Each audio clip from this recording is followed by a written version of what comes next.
Welcome to Beyond the Fire podcast. We are right here at about maybe a third of the way up of our 1,250 foot elevation climb on our 300 acres, right here in the Blue Ridge Mountains, the tail end of maybe the Appalachia. In Asheville, North Carolina. And this is really special. This is a great podcast because we've had guests on the podcast up until now. I don't know when the timing of this release will be, but we also want to talk to Camp World. That means campers, decision makers for campers, for those who are on staff at camps across this amazing country. $40 billion industry in North America. That's hard to believe. But we want to speak to you too, and we want to hear from you.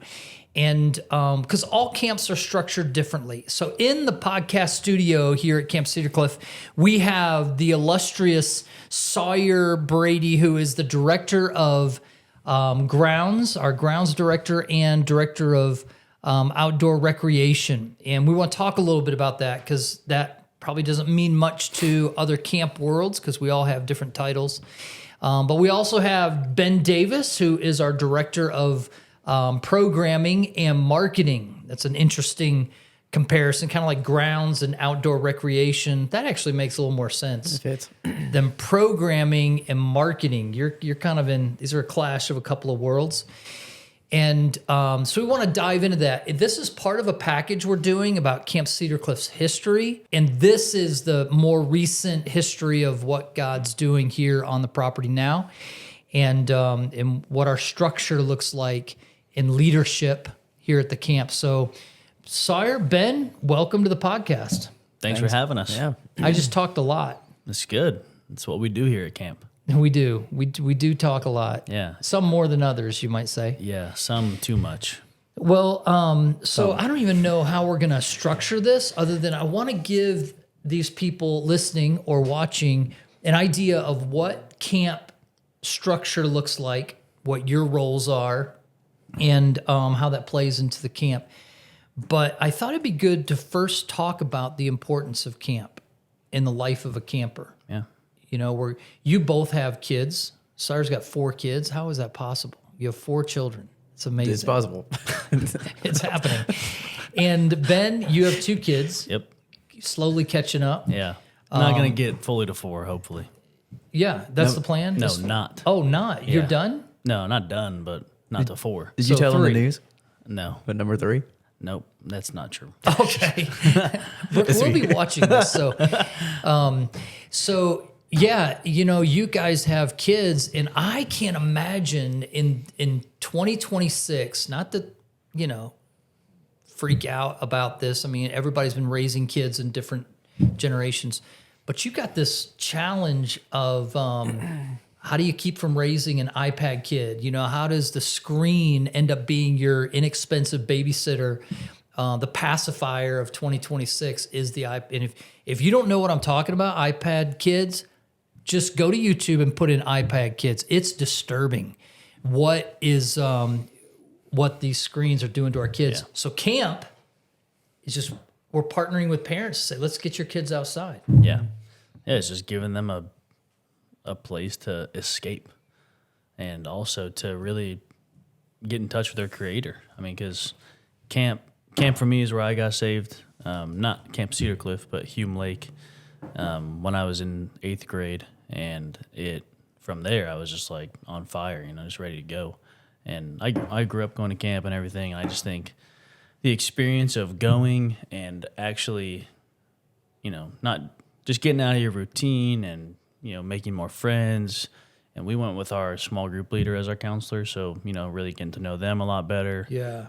And our other church people. And yeah, I just think the value is immense. Yeah. And I don't think you can really understate it enough. And just giving them an experience that they cannot have anywhere else. Yeah, you can't. We try to do things at camp. Sorry, you talk about this. We try to do things at camp that a kid can't just go in their backyard and do. They probably don't have a zip line like ours, or the high ropes or low ropes, or rappelling off the cliff on the backside of the mountain. But you know, as parents, before we get into our role here at camp, you guys think about that? Like, how do I keep my kid? I know you're thinking about that, Sawyer, because you know your kids are outside barefoot running around in the woods, and you're thinking about that a lot, aren't you? Oh yeah. I mean, I'm just like, I try to create like what I had in growing up. We spent a lot of time playing around in creeks and running out in the woods and making forts, which I feel like now kids don't get that a lot, like unsupervised time. So Yeah. trying to create that ability for them to have their own imagination and be outside. Because yeah, you're right. The screen is like, if I'm in the house and we're making dinner, it's an easy like option. Just be like, I'm gonna click this on because I need to focus on what I'm doing. And 4 kids creates a lot of a lot of distraction. Yeah. But yeah, so it's always fighting that like urge of even being on my phone. Like kids seeing people on their phones is such a huge thing. Yeah. So I think trying to limit that as much as possible. Because yeah, they start seeing if I'm on my phone a lot, they're like, oh, it's normal. Yeah. Yeah. So I actually like the kind of the base to jump from here in our discussion about what we do at camp from that perspective of parenting kids who are moving into camp age and how you're looking for opportunities to create these moments. When I grew up, that's all there was. Like, and I have memory of being a little kid and going out in the morning into the woods with my friends, PJ and Jason, and we knew our parents didn't know where we were. We were a long way from help if there was a problem. And there was this spirit of independence that I'm wondering how kids even get that. Where camp, we do have some free ranging in controlled activity areas where kids, they're probably a little shocked when they come to camp. They're like, wait, I can either run from archery or up to BBs or do the zip line with my buddy. We have a buddy system. Let's talk about that. How does camp create these moments that you guys see? Because you're programming, you're outdoor rec. Let's talk a little bit about that. If somebody's watching this, they have no idea. How is camp producing this great antithesis to the digital world and giving them that adventure? Yeah, I mean, in my world, it's pretty easy to speak to because with activities and like our camp outs, stuff like that, it's like we try to create the safest way possible, but also leaving room for adventure and exploration. So the campers may not see the safety side, but obviously our staff is fully trained and we keep everything inspected at a high level. So the safety's there. So they're not even thinking about the safety part. They're just thinking about their adventure, creating opportunity. A lot of kids come to camp. They've never camped out in the woods. And we send them up the side of a mountain. They get to cook dinner over a fire, sleep in a tent, sleep in a hammock, sometimes in the rain, whatever it is. Sometimes a bear will come through camp. Yeah. And so I think creating those experiences that I feel like a lot of, even myself, grew up pretty normal. I have a shocking amount of kids that I hear like, this is my first time sleeping outside. Counselors as well. Yeah. I think. Yeah, it's true. Counselors are like, Yeah. And I mean, I think of some staff that they even hear about the bears and stuff, and it's such a foreign thing to them that they get up onto a campsite and they're like, so wait, how real is this? I was like, there's a good chance you'll see one. Yeah, we have. So explain that we have bear hangs. Like I used the term bear hang one time. And they're like, "What? You're hanging bears? What?" But yeah, so like for an example of safety protocols, the spray, the bear. Talk a little bit about that. If somebody's listening to this and freaking out, like, whoa, wait a minute. Yeah. We prep everybody, and obviously our staff have training for camp out, and even down on main property, what to do if they do run into any of our wildlife, from small black snakes to our black bears on camp property. Even venomous snakes. Yeah, what their response should be to all of those things.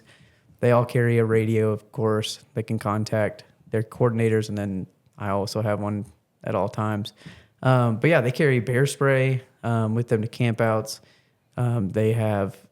We do bear hangs. So there's specific instructions on what items need to be put away. So that's either a bear hang is a rope basically up into a tree where you hang anything food-wise or anything that's going to have a scent that would attract any animals. We have that separated from our campsites So if they do come looking, they are drawn away from the campsite.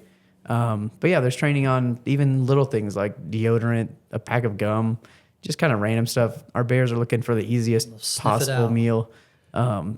Yeah, I mean, our dumpsters are like a buffet for them. So Yeah. we keep those locked up. But They're like giant raccoons. yeah, then Yeah. they're just looking for the thing that smells probably the worst or the sweetest to grab and just keep on moving. I love it, and so all our campers camp out on Tuesday nights, all over. We have large group campsites, and I love on Wednesday when I run into them at lunch, and they run we had a bear come through our, and it ends up being a real adventurous. You're talking about adventure, and the definition in Webster's dictionary for adventure has the phrase in it, the potential for hazard. So it's a balance of here at camp, and you guys carry the load of this, whether it's playing gladiator or mountain melee on the field. And where is the potential for hazard isn't zero, which I think is the mentality of parents. I want zero potential hazard for my kid. Camp is an opportunity for some bumps and bruises and scratches, and and have these moments of championing something that at the end of it, it's the risk was weighed and comes out worth the risk, and that's a hard thing to do. Yeah. And Tim, one of the things I love the most about camp and how it kind of creates the separation from screens and getting outside, and I love that because we're an individual-based camp, a lot of campers are coming by themselves, or they've met people from year over year. It's not church groups coming. This is a Johnny with mom and dad being dropped off from Florida. Yeah. These kids, they come into camp, all they've ever known is screens or talking to people through screens, or like, they don't know how to socialize. They sometimes just feel like it's hard to make friends. But by the end of the week, they have fully opened up their eyes. Like, I can do this. I can interact with other human beings. I can go outside and play with them. Because for me, like, I didn't grow up around woods or anything, but every single day growing up, I was out either riding my bike with my neighborhood friends, or we were playing football on the street, or soccer, or basketball, or skateboarding, or something. You know? Just go knock on their door. Outdoor activity. But and I think this also teaches them how to do that, just to kind of be more comfortable in their own skin and be themselves. Yeah, it's like your kids. We're in a time where reality is virtual. It's a virtual reality, and not reality. And that's kind of a good example that camp is reality. This is the smells, the weather. Other than sleeping in the cabins with their cabin mates and counselors every night, they're nearly 100% outdoors. Even our dining hall, most of the older campers are on the porch.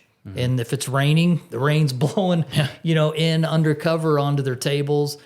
Pine Valley, where we have our big gatherings, big barn doors are opened up. You're pretty much outdoors. So I think some of the best memories of camp are made in the rain. Yeah. I mean, thinking about Adventure Ball and maybe not as much Commando because that's a little bit more risky. At night. At night.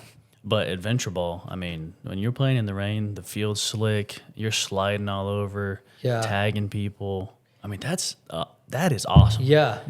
It's awesome as a director, me sitting undercover watching that happen. I'll have to admit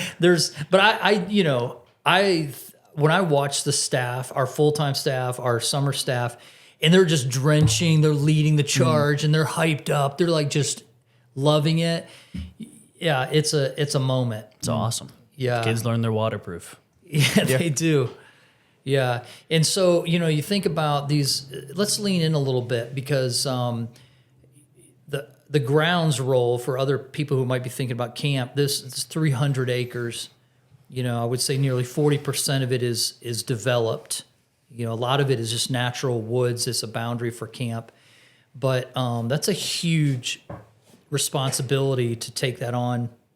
We've got a grounds manager that works in your team, and Asher who does the grounds as the manager. But aside from that, because if we stay kind of focused on camp, outdoor recreation. So you already kind of hit on some of the pieces that involves, but it also involves rappelling off.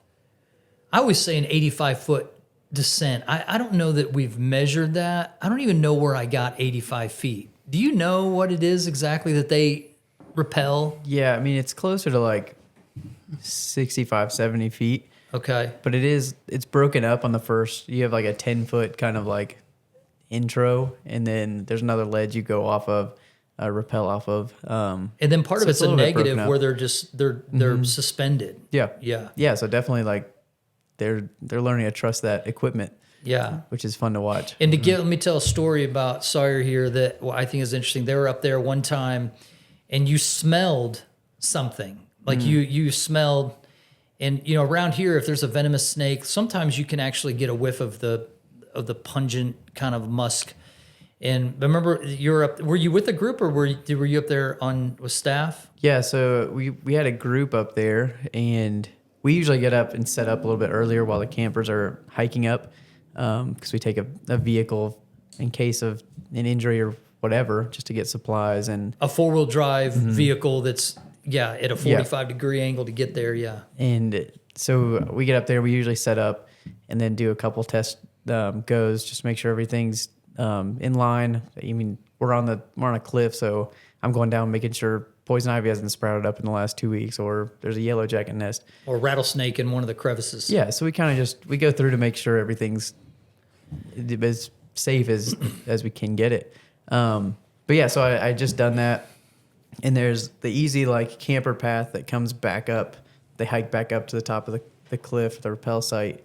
But to the left, there is a little more adventurous route to get back up, and that's usually growing up here. I like to explore as much as possible. So I was coming up the more adventurous, kind of bouldering, scampering route, and I got about halfway up it, and yeah, I was kind of like picked up this smell that I was fairly familiar with. Kind of smelled like a snake was in the area. Kind of if you've ever handled a snake, you kind of get that, what you're talking about, that like musk kind of defense smell. But yeah, so I'm climbing up and I look over to my right, which is like the flat part of the wall where it hits kind of the ledge I'm on. And there's a small little crevice. And as I am scanning, I look over and I am met with like a set of eyes just staring back at me, probably from 15 feet from me. And as I like kind of lock in on it, I notice it's just this bobcat's face kind of peering out of this little hole in the wall, and it just sat there and watched me. And I was like, "Well, I'm gonna quickly get back out of here." Yeah. But yeah, it had nothing. Didn't want anything to do with me. It's just watching me. So yeah, you run into kind of everything. You might have somehow developed some Native American kind of like senses in the woods. Like we won't go too much into it because they're a protected species, but you just came across a hellbender, which like the bobcat in Western North Carolina. The bobcat's very elusive. You don't see a lot of bobcat here, just out running around. But no one ever sees a hellbender. These massive, huge, almost crocodilian size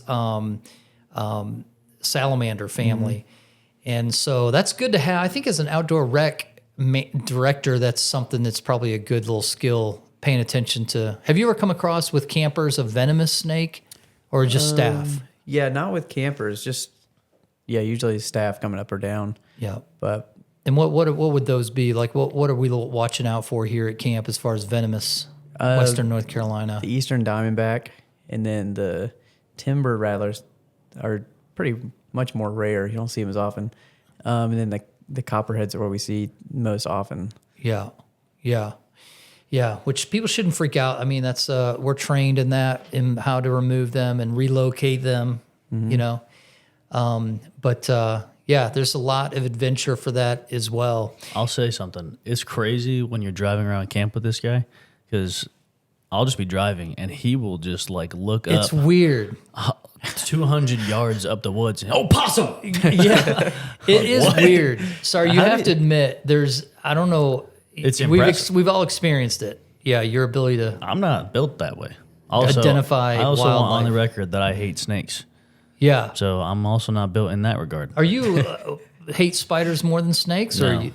Snakes. See, I don't get that. I'm And more I like don't Sawyer. Get, I don't get the spider thing because to me, I can step on a spider and kill it. But the snake, if I try and step on it, it's going to kill me. Listen, if a spider came across this table right now, I'd be done. I would Yeah, do I this. would leave this podcast forever. I have a way larger freak out, grossed out fear of spiders than I do snakes. Yeah. Just how you're raised. Yeah. Yeah. You didn't have snakes in California? No, we did. I think it is because honestly, one time we were hiking and I almost stepped on a baby rattlesnake, Okay. and my friend literally pulled me back, like Just as I was freaked about you to step out. on it. I was like, "What the heck?" You just need to work through that. You need some therapy or some counseling. I think and you need to work can through get the over spiders. that. You need to embrace. It is an Your irrational fear reptilian- I have Yeah. because I like even my friends growing up. You know, my friend had a ball python. That thing was, I mean, Yeah. I like played with it. Yeah. I loved it. And my neighbor had a massive like reticulated python growing up, and I would feed it and like hang out with it. That wasn't enough. At some point, It's the wild ones. At that some point, you- it became a fear. Yeah. I don't know when that happened. I But mean, it it's did. not a bad fear. Let's be honest. No, It's I'm- good to have a respect. Yeah, I'm happy with it. But in camp world, you're dealing with spiders and snakes. Yeah, I mean, you're, Yeah. you're not going to get snakes away you call Sawyer. For spiders, you can call me. I can with take it. care Okay. of them. Well, that's good. Yeah, So Yeah. if it's in my house, do I call you still? sure. Sweet. Yeah, Yeah. Well, so if we think about these programming things and on this trail of as parents of young kids moving into camper age, Piper was actually in day camp this past year, and Harry will be there pretty soon. yeah, it's crazy. And from that perspective, knowing what you do, what are some other things that are just you talk about, which I think is a thing parents don't think a whole lot about, is these kids come in here and stay in a cabin of 9 other campers and 2 counselors that are from vastly different cultures than you just came from. I mean, all races are represented, often they're from different parts of the country, which are different cultures. We're not a Baptist camp or a Methodist camp. People are from different traditions when it comes to their faith. How does that play in, like, as far as a parent? Does that kind of freak you out, or are you thinking, "Hey, this would be great for my kid to be in that exposure"? I think it's great. I mean, one, it's always great to stay open-minded.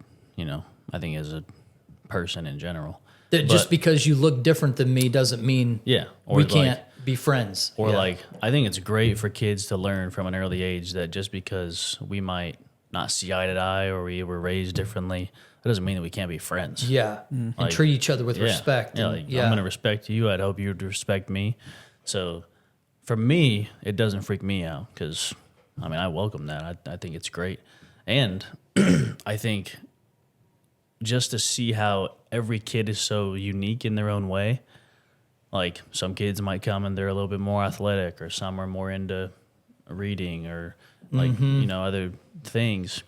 The counselors, we don't just hire one specific counselor. Yeah. Like we're not looking for this 6'2", athletic, over the top guy. hype. Like, yeah, we'll take that, but we also need the guys who are really Brainiac. quiet. Yeah, the nerd. Real or the- quiet, and yeah. they're gonna be able to show a lot more compassion, or because Yeah.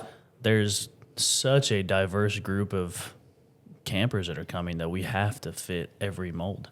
Yeah. So, yeah, I think it's something that we do really well, honestly. I did too, and it's some for people watching, it's kind of a wild thing. Haley, our CFO, oversees the process of assigning our 100 summer staff into who's going to be the senior counselor with this assistant counselor. There's always a double layer of accountability with our counselors, and so you have these different personalities that she's got to try and think that through. And every once in a while, there'll be a cabin where there's these 2 massive hype guys. I'm thinking, oh man, these guys are in for a ride. And you know it right away. Oh, 'Cause immediately. Sunday Yeah. night when we're in Pine Valley, on are chairs. where are the pios? Sometimes they're and then you have the next group, the cabin, where are the explorers? Yeah, they're peeling the paint off. Because those two counselors, the counselors set the tone for the week for what that's going to look like it's for so the campers. Yeah, it really is about camp. It's not just the facilities. It really is this. It's the staff that make camp amazing. I'm a product of a terrible facility camp. Like we went to the junky little broken down, but the staff were amazing, and that's what really impacted me. And that goes to another discussion as a parent. You're thinking about exposing your kids to, we can always edit this out if it doesn't come across well, but if I'm a parent in today's world, I'm thinking I'm not letting my kid out of my sight, let alone going to let them spend the night for a week at camp with people that I don't know. And we talk about that. We understand that level of expectation, but from a parent, I think the thing that we really could do a better job of communicating is that we're hiring the best of the best in their accountability and their training and our coaching and our staff level of keeping them accountable is really high. Yeah. And so can you guys speak to that at all? I mean, with your own kids, knowing the behind the scenes of camp, safety, procedures and training that goes into it. What would you say to that parent that would say, "Man, I don't know. I don't know if I'm going to let my kids stay overnight at a camp"? I think you can always start, because at our camp with day camp, you can start there and you can kind of start to build that trust. Mm-hmm. And our reputation it's foolproof, or bulletproof. So you can ask anybody that has gone to camp or knows someone who has, and they will tell you that we don't play around. Yeah. We hire staff to the highest, vetting possible. Mm-hmm. They're interviewed multiple times, and when we hear something, it's handled swiftly. Not swept under the carpet. Yeah. And it is a good reputation to know that if there's a problem, we're just going to say it's been great to have you on, but you can't be here. Yeah. Yeah. Yeah. And I think too, like, as you continue to build that trust, you see that for your own eyes, you see the accountability that we have in place. Yeah. And our communication with parents is also, I think, second to none. Yeah. How problem comes up, we're going to tell you about it. Yeah. Accessibility and for how parents. We handled it. And on our website too, it shows a lot of our procedures and all that good stuff. So I actually feel like it'd be interesting to go to some other camps and watch how they, just on the level of like safety and medical attention, if a camper's homesick or if they get the stomach bug or they got dehydrated, all these things are dealt with right in the middle of our cabins is the comfort cabin where a registered nurse is there 24/7. Any camper, anytime can go speak to them, can see them, and a counselor's prepared to get them there. And I think that's a level of confidence too, that this registered nurse is there, and they're always awesome. Yeah, always awesome. Yeah, and I don't know many camps that, when I step in the comfort cabin, I'm like, this doesn't belong on a camp property. Yeah. It's a pretty impressive setup. And I think our nurses, of course, our nurse assistant that's here all summer, and then nurses that they usually have their own kids. So they're very in that mind. Yeah. Usually their kids are coming with them to camp, so they're getting to see each other. But yeah, so there's usually such a good, like, kind of motherly, but mixing that medical nursing knowledge that's putting those kids at ease, but also how to treat stuff is pretty impressive. Yeah. I can't imagine being these camps that are a hella flight to evacuate someone who's been injured, or you're an hour and a half from a Walmart. Yeah. And we're very blessed in that aspect too, because even though we have a full trauma center, it are fully equipped and ready with oxygen and backboards, and because a 911 call here at camp is a 7-minute response time from Mission Hospital with an ambulance, and our friends, the Reynolds Fire Department, are they show up and we're, just checking on us. Yeah. And we're really blessed in that aspect too. Oh, 100%. I had friends growing up at camp who broke collarbones, broke arms, and they had to get flown to the hospital Yeah. in Fresno, which was 2 hours away. Yeah. That's an expensive ride. Yeah. That's the thing. It's, I think parents be like, oh no, I hate that he broke his collarbone, but I really hate this $12,000 Yeah. flight that took him. Yeah. And we're very blessed that we're right here in Asheville. Yeah. Feels like we're in the Pisgah National Forest with 300 acres of forest, but 7 minutes from a Chick-fil-A. Yeah. That's interesting that our response time for an ambulance and to get to Chick-fil-A nuggets is 7 minutes. 7. They're kind of both a lifeline. It's God's number. It is number of completion. That's interesting, Ben. You're always bringing out the spiritual. Well, it's because Sawyer's always feeding it to me. Yeah. Yeah, Sawyer is, well, you both are just known for being the spiritual temperature. But everyone setters. knows that it's like Sawyer's job is outdoor rec, grounds, and then like here, it's like if you need some spiritual fuel, he's your guy. Yeah, okay. I didn't know where you were going with that. I didn't know whether you need to defend yourself or I was prepared. I was gearing up both ways. Yeah. Ready to go. And okay, that's a good segue too, because we all participate as full-time staff in really that's what our mission is. We're using the outdoor setting of camp to use that opportunity. We use the phrase a lot of times to help our campers fall in love with their creator. Wow, God created this. There is a God. He loves me. He cares about me. The Bible teaches that we were created intentionally, you're not on some evolutionary track of, no purpose, but you were designed and created intentionally by a God who loves you.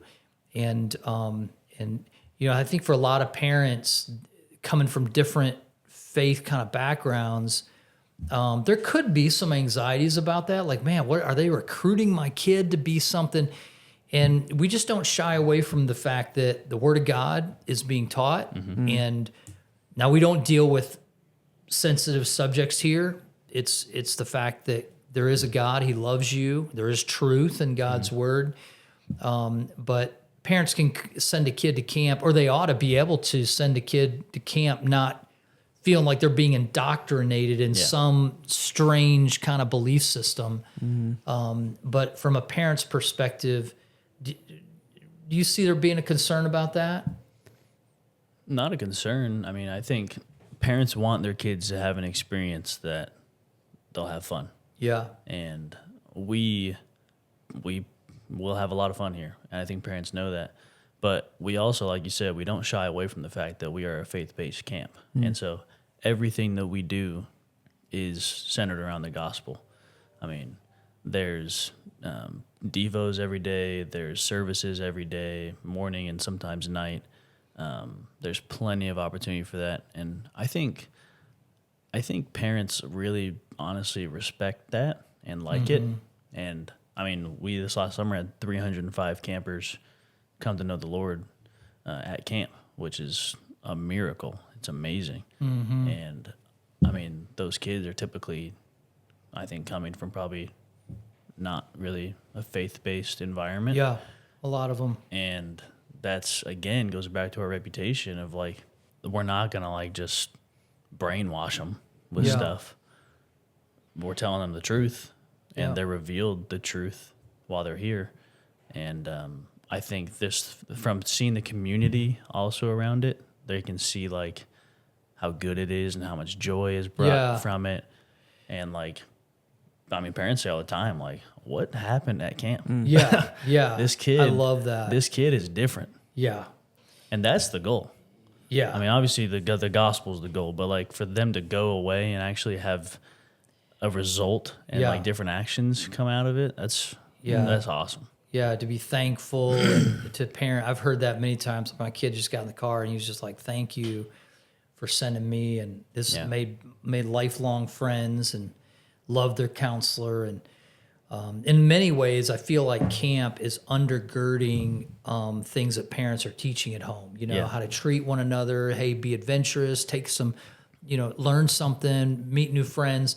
And camp just really gives even truths about biblical principles that are really dug in and taught strongly at camp.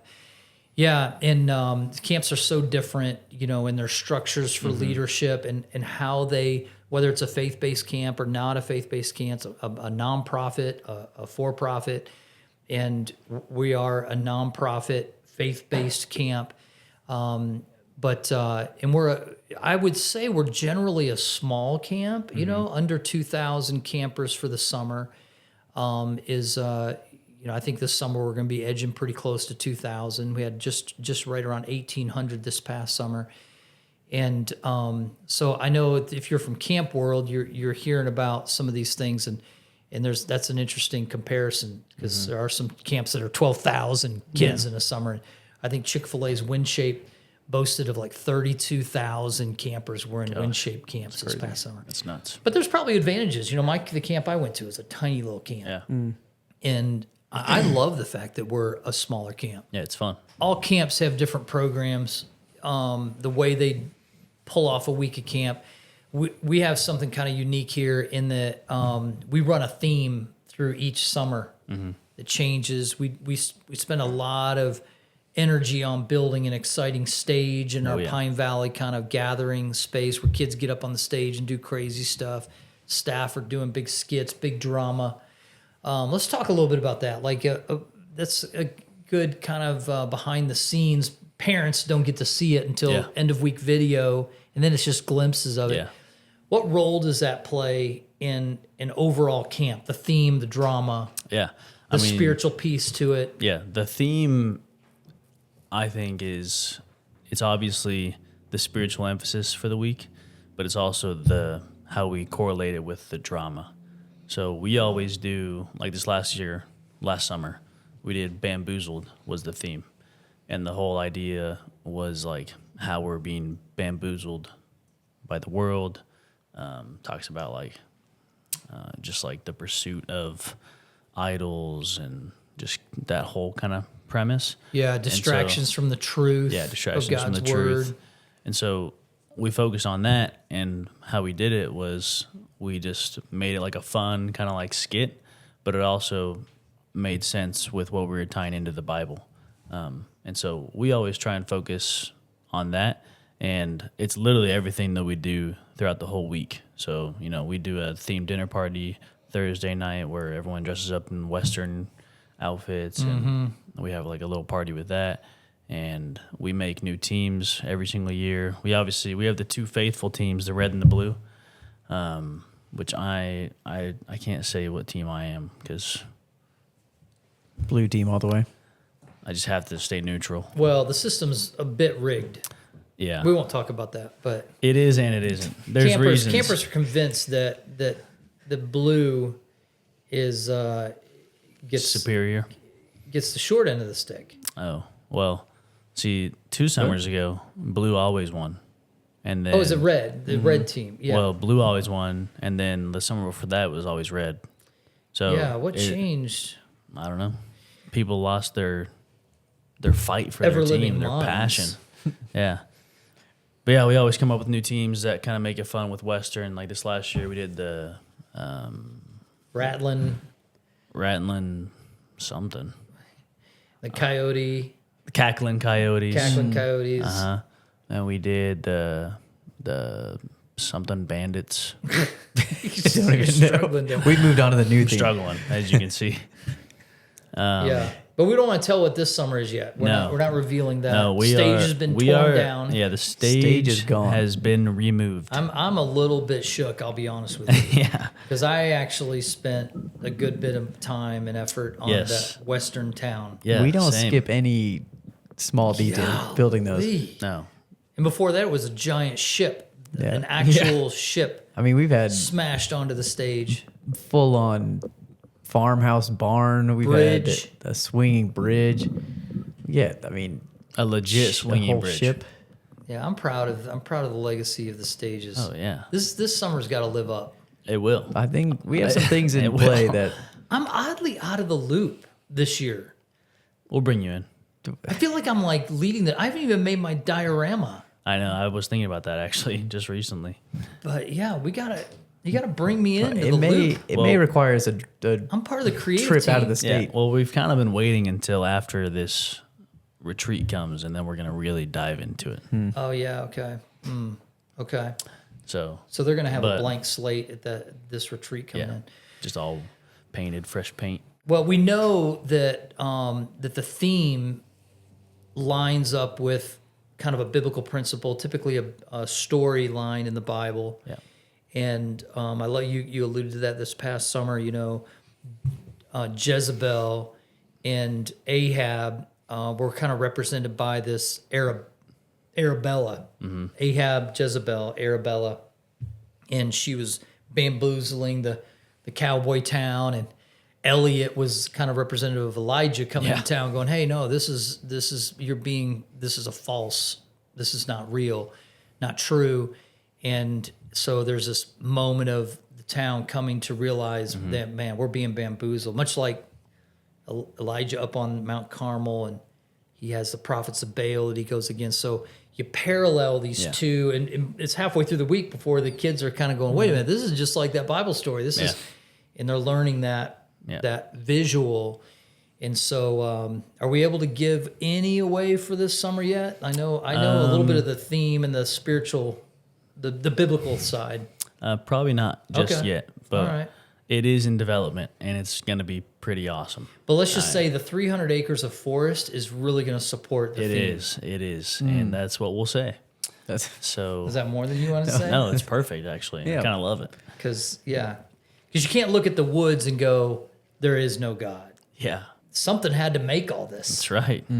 Yeah, you're getting into it now. I know. I better stop or reel it back in. You started with just like a little 2026. pretty broad, and then you went pretty narrow. I know very little about the stage and the story, the drama, but I know a lot about the biblical Yeah, principles. So. yeah, and we're gonna correlate them, and it's gonna make a lot of sense for these campers. And the goal is when they walk into Pine Valley, they see that stage, and they're literally blown away. Yeah. No, just like, for example, Literally, smoke, smoke, you name it, flashes of light. explosions. Okay. Crashes. Okay. We better stop. Because now we may be overpromising. Yeah, but it's gonna be awesome. So I'm really campers, excited. don't miss this summer. 2026 is going to be Yeah, amazing. It's gonna be sweet. You don't want to miss it. You know, Tell your friends. Tell your family. yeah. Something I think is worth mentioning that we're talking about there is we get a lot of satisfaction as a staff doing what we do. You know, a lot of people are doing great work, jobs. They're very meaningful. You're really passionate about your job. There's something special to work at a camp. I mean, there are some downsides. You know, you don't get that family beach vacation in the summer because you got to be here, especially as a director. And so there's some, it's a commitment, and but the rewarding piece that you think about all the craziness that's going on in the world, all the division, no matter where you land on the spectrum, you cannot deny that we're living in a pretty messed up time and crazy confusions, people just at each other. But camp is like this microcosm of the representation of the diversity of our communities, but unity and learning to get along, even in our differences, and championing new challenges together. And we talk about in cabins and training, we talk about with our counselors that, and you guys help me remember this because I might mess it up, but there's once campers come into a cabin, there's a forming stage. And then there's like a norming stage where, okay, things are a little bit normal. And then there's storming.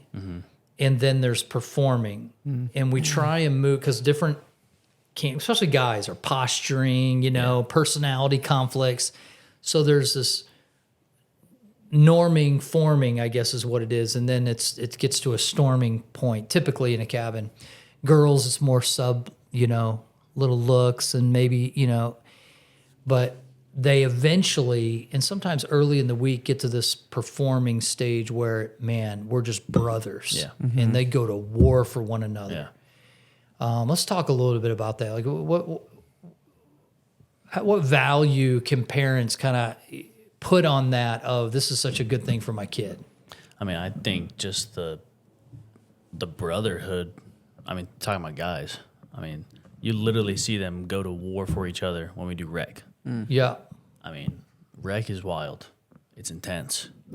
Tell people what rec is, because they So rec is not WRECK. yeah, recreation. That is intense. So That happens too from time to time. we gather every day, and you guys know we have the 4 teams, and they're all competing against each other to be the highest or the winner of the week of recreation. Yeah, champions. If they win, they get a T-shirt. It's awesome. It's a lot of fun. But every single morning around 11 a.m., we are going to our field and we are competing in a random assortment of games. Mountain Melee, Gladiator. And it is, I mean, it's like battle, literally. We're all yelling. We're all running as hard as we can. These kids are literally so into it. They're yelling at the refs.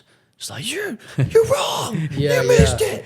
Like, it's full-blown competition. And it's not just for the super athlete. It's, I love to see the big guys like champion the little guy. Well, and we do puzzles in it. Yeah, talent show. The talent show. I know that's one of y'all's favorite. Yeah, No, you never know. Anxiety inducing. That's what that is for me. You just hand a kid a mic and You gotta pray. be ready with the kill switch. Yeah, yeah. Let's just say the button to turn the mic is never far away. But these kids are, sometimes I'm just like blown away. Oh, Like, yeah. Somebody needs to write this kid's name down, because we're going to be hearing about this kid Yeah, again. it's amazing. Or it's a Rubik's Cube champion, or, But I think the real beauty is they're also working through problems with people. Yeah. And they discover like how different people operate. Not everyone's not the same. Yeah. So how can I figure out this problem and actually learn how to communicate with this person? And everyone finds their group. Yeah. Yeah, I agree with that kind of last part. Like the importance of, because at school, in other settings, you're kind of more like regimented in like, you don't really have the opportunity to like kind of learn social cues on some stuff.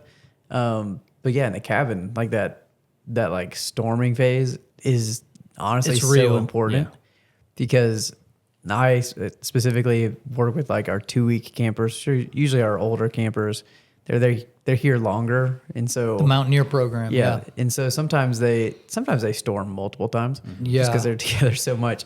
But yeah, the quicker we can push that like storming phase, and for the guys, it happens usually a lot quicker than the Pretty girls. quickly, yeah. The girls can kind of drag that out sometimes. Yeah.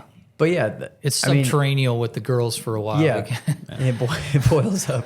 But our counselors are great at handling it. But it's so important because at school and stuff, they don't have the opportunity, maybe in sports, but it's kind of like when you have a puppy and it's around an older dog. Yeah. And it's got to learn the cues from other dogs. Like, okay, this dog's playing at this point, or this is annoying.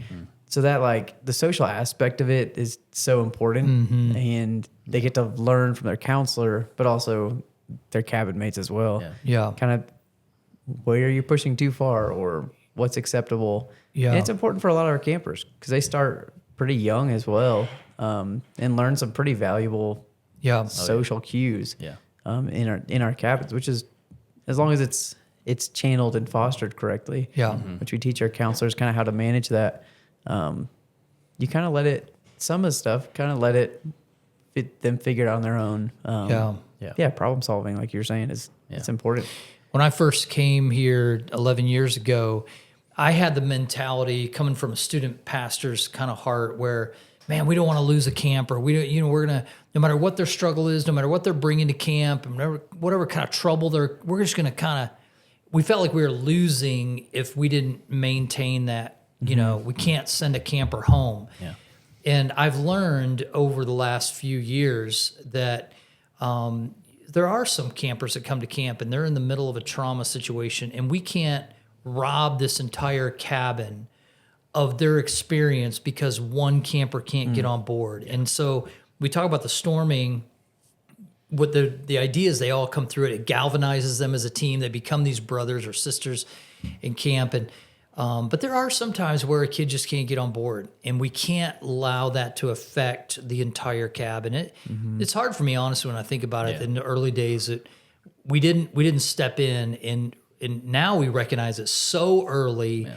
It's hard to communicate even to other campers and counselors why we got to make the decision this camper can't be here. But so many, that's so rare now. Oh yeah. So many times it's the cabin coming together and gelling, and I feel like that's an important aspect. It's hard to do the discipline at camp, but it's necessary to do it. Every camp out there, you feel like from time to time, if you're in leadership at camp, you feel like, man, I don't know how to prepare our summer staff, because you've trained them. They've experienced this amazing summer of here. It's 10 weeks when you include the training weeks that they're living together. They're, nobody's wearing makeup. Nobody's dressing up. Nobody cares about their hair. It's just getting it done. And you become this like unit of champions. And we really need to apologize to our summer staff, because I don't think they're ever prepared for stepping away from that experience. Oh, yeah. Because you can't find it on campus. It's not going to be at work. Even though you have good friends, even your best friends, you probably haven't had this close knit of an experience where you're relying on each other. And but the positive is it's such a good thing for our summer staff. Yeah. I mean, you talk about learning how to fix problems and work through drama and stuff like that. I mean, there is no better place to learn that than at camp. And, you'll go from one day, your friend at camp is maybe you guys are working through something and you guys are like enemies at the beginning of the week. By the end, you guys are literally best friends for life. Yeah. And especially by the end of the summer. We do a banquet thing for our staff every summer, and we just celebrate the summer, what the Lord did. And it's so cool to see how every single person has their group of people, or obviously everyone's tight with each other, but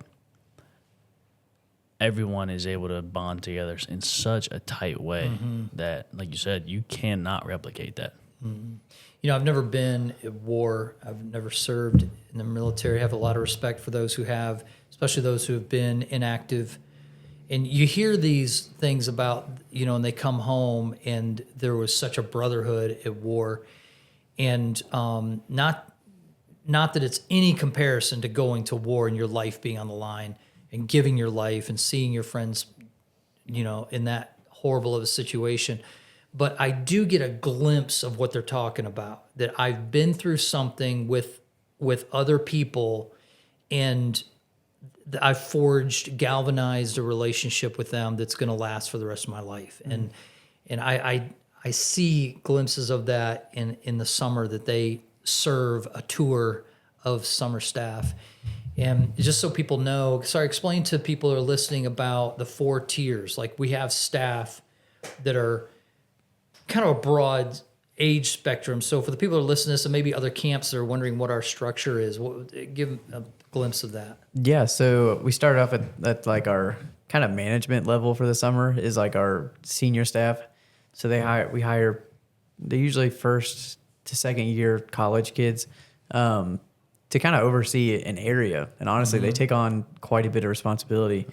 A lot of them come in, with not much knowledge of what they're doing and Or what they're capable of. Yeah. By the time camp starts, they have become experts. And at the end of camp, they're like, they could lead a TED Talk on the area that they're I working in. really think they are shocked at what the responsibility I held this summer in People championed are it. always amazed, I'm sure, of their capacity. Oh, yeah. Yeah. And That's senior staff. Yeah, it's our senior staff. So there's usually 20 to 25 of those in the summer.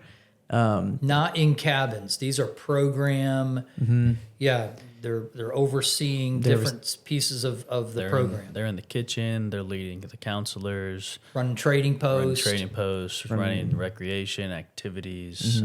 Everything. Every counselor has a coordinator that's right there for them but not a counselor. Yeah. Okay. So next level is. And then we have our senior counselors who are usually, 18 plus College age, college yeah. age. And they are kind of like, they're like the point of the spear is what we say. They're in charge of their cabin.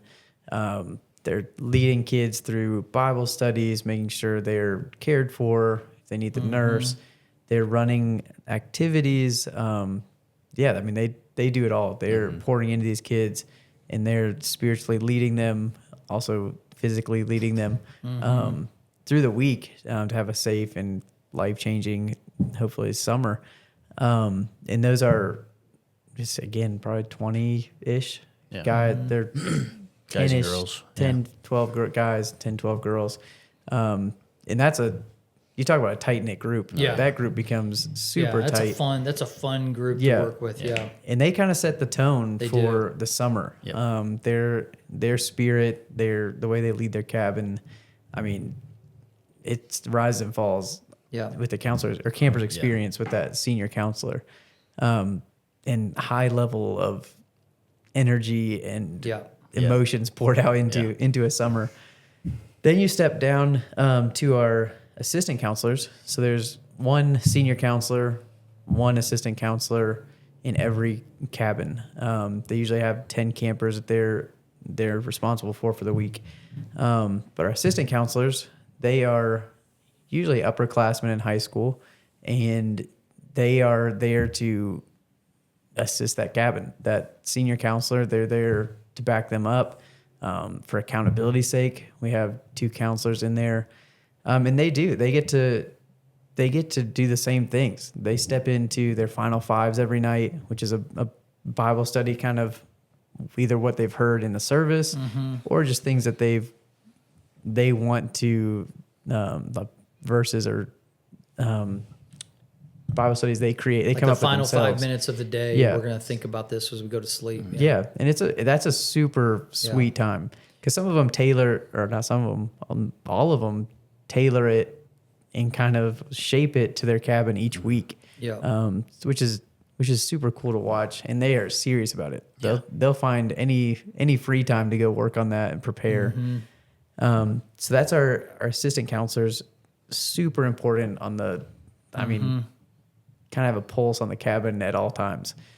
And then our ACIT program, which is our assistant counselors in training, they are our youngest staff members, and those are the most impressive workers on the property, probably. They are the oil of the engine of camp. They keep everything running smooth. From the kitchen to our trading post to cleaning.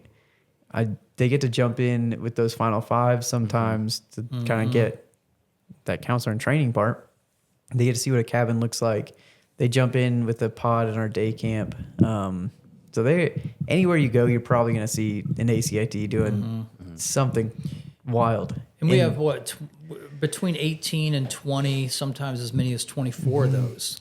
Split up guys and girls. Yeah. And you talk about these kids that come in and know zero. Oh, yeah.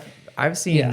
They don't know how to set alarm a lot of times to get up. I've seen our ACIT coordinators having to come and teach a ACIT how to sweep. Yeah. Like which end of the broom do I hold? And so if they come in, like, a lot of them, it's their first job. So they go out from camp and they're like, they have learned to do the hardest jobs at camp. Yeah. And the camaraderie between them, because it's like some days it's miserable because you're kind of doing some grunt work, and it's awesome to see them take it on and dish pit cleaning. And when they get to go in that cabin, though, I mean, all the campers they see ACITs and they think they're the coolest people on camp, and a lot of times they are. But it's a super fun program. It's fun to watch them come in and learn the backside of camp. And they honestly, some of them make the best counselors ever, because they know the hard work that goes in behind the scenes. And they're so respected by the rest of the staff. Oh, yeah. When you've been an ACIT and you move up through the ranks, I mean, there's no denying that there's a mad respect for the time served. And it's probably my favorite thing of the summer is to see the ACITs come in and they look so young. They're so kind of shocked at what responsibilities. But man, by week 6, if I walk in the kitchen, I got my Chacos on. It's the authority of an ACIT to go, Mr. Tim, you can't be in here with open-toed shoes. I'm like, yes, sir. Yeah. And so it's. I love that they go home a different person, responsibility, spiritual. But yeah, that's a good over. And we pay our summer staff, and so I know a lot of times it's different for different camps, and even our ACITs now get paid. But yeah, that's good. Any closing thoughts before we get out of here? Any words of wisdom from the mind of Ben or Sawyer? I guess the last thing Director I'll say, level wisdom. Well, I don't know if this is director level wisdom. Well, let's keep it director No, level. never mind then. No, I mean, we always, just talking about camper experience and the camper care, we always tell our staff during training, and every Sunday before the next group of campers comes, we always remind the staff, hey, this is week such and such for us, week 4, week 5, week 6. But for this camper, it's their day 1. So They're only. And they're only. Yeah, that's so and good. you always say it's their only summer as a 10-year-old or 11-year-old. The only summer as a So- 10-year-old they'll ever get. Are we going to say, oh, we've done this 8 times already, so I'm just going to take it easy? Yeah. No, we're going full throttle. If anything, we're giving it extra. I feel like it ramps up It in does. a lot of ways. And I love that we've kind of built that culture. Yeah, I do too. That we are not taking our foot off the gas until the middle of August. Yeah, that's so good.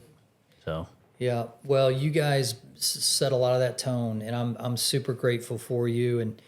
And as a director, you just can't emphasize enough the importance of having the right team. And you guys' leadership, the tone you set, your work ethic, your passion for the Lord, sets a really good tone as directors. And Haley as our CFO, just setting such a high bar. And now a great team of managers and full-time staff that love camp. They're all products of camp. Yeah. And they probably love the discipleship side of it, mentorship side of it, as much as their actual job duty.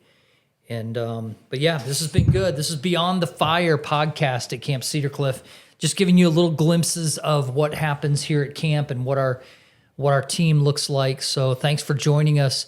Don't miss a week of Beyond the Fire here. It's coming out every Thursday. And we want you to like and subscribe. That's right. And because you know what? Just by watching this video, you are supporting Camp Cedar Cliff, because we are monetizing this channel in order to make our program, facilities, and staff even more powerful. So make sure that you continue to like, subscribe, and even share. That'd be a phenomenal. Absolutely. Have a great day. Be safe, be holy. Amen.